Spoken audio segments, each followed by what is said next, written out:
Well, last night was surely eventful at La Casa de 70 West Beacon Street.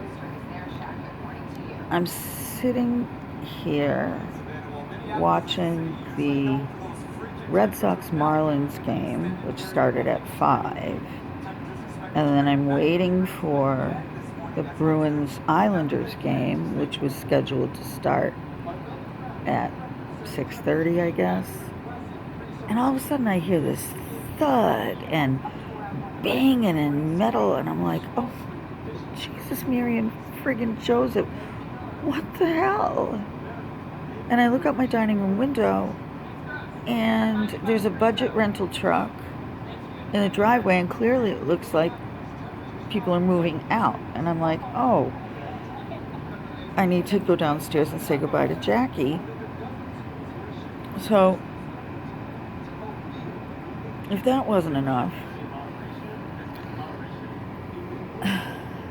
then I hear blood-curdling screams coming from the hallway. And I was just like, what? Now?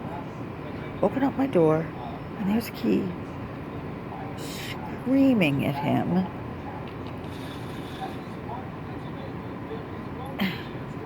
So I tell her to come in. I offer her a glass of rosé. She declined. Whatever. And she calls his father and starts saying all this stuff about she's starting a new job and she can't go there with her face looking like that, and saying all these horrible things that she claims Mav's involved with. And I'm just like, what? And she tells his father that she's calling the police. Okay, yeah, that makes sense. So she's coming in and out of my apartment now, screaming and on the phone and this, that, and the other. And at one point,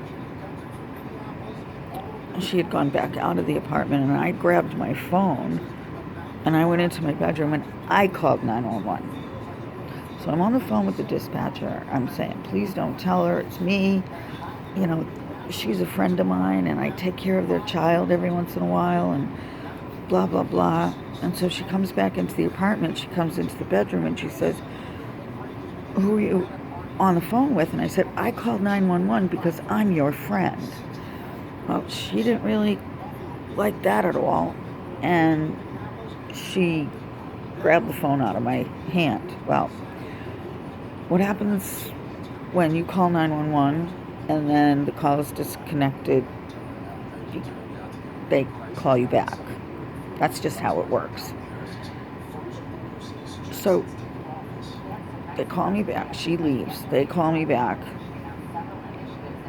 And now, all of a sudden, I hear the sirens. Everybody's rolling.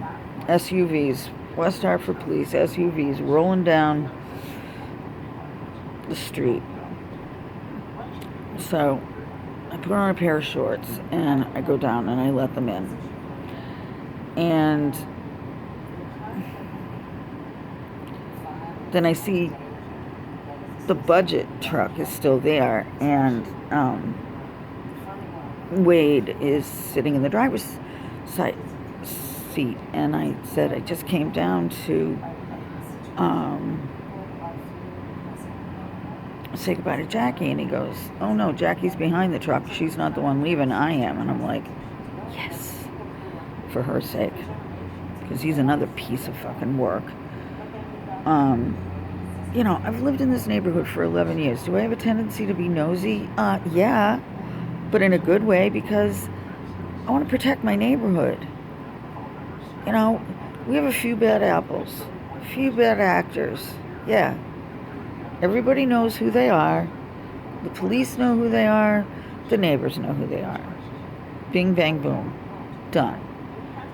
But when it comes to my own building and someone who's a friend of mine, a woman who's getting her ass beat by her husband.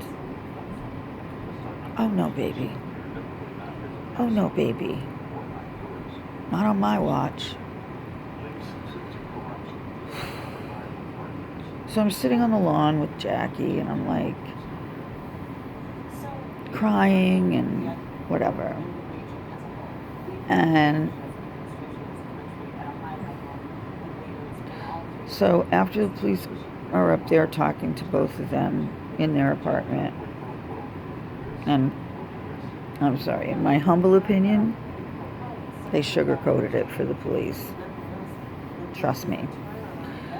So they come down and they take all my information, and the case officer's there, the lieutenant's there. I mean, the whole cavalry. Jesus H. Christ on a crutch. So then I go back upstairs, and Red Sox win. The Bruins, yeah, we're not even going to talk about it. So again, I didn't sleep well last night, and now I'm exhausted. Grace has her vet appointment tomorrow. Today, June 8th, is my grandmother's birthday, and I miss her every day and love her, and yeah. So if they want to think that I'm the bad guy, let them think that. They're in their 20s. I'm 30 plus years older than them. Been there, done that. Took me right back to 1980 when Aaron's father and I were living in a gunkwit for the summer. And he laid his hands on me. I was 3-something months pregnant with Aaron, and I went out of there in an ambulance and overnighted at York Hospital because I had a concussion and I was pregnant. And that motherfucker, I left that motherfucker, and he never, ever laid his hands on me again. And here's what I know. He will lay his hands on her again. And again. And again. And he's going to end up killing her. He's going to end up killing her. And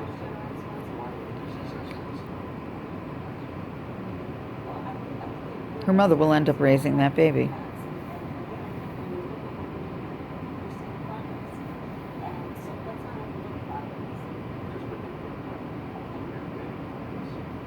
Do not take any form of domestic violence lightly.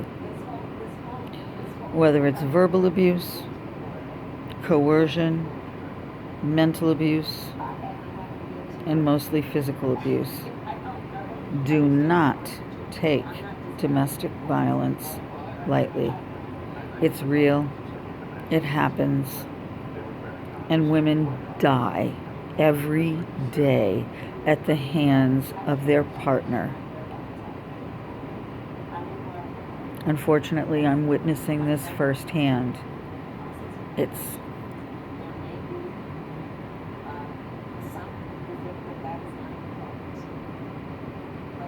Don't take domestic violence lightly at all.